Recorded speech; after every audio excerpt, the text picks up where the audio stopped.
શું દીકરી બોલે સાહેબ, શું દીકરી કહે?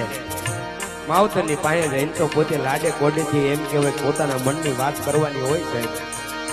પણ જેથી દીકરી પોતાના બાપ પાસે જઈને કઈક કહેતી છે, દીકરી પોતાના મનની વાત કરતી હોય છે, આવો પરિવાર બેઠો હોય ને, અને જેથી દીકરીને એક જ વિચાર આવતો હોય કે આમાં મારો બાપ ક્યાં છે સાહેબ, અને જેથી દીકરી બાપ માટે એના બે શબ્દ કહેતી હોય છે, પણ હું કહેતી હોય છે સાહેબ ત્યારે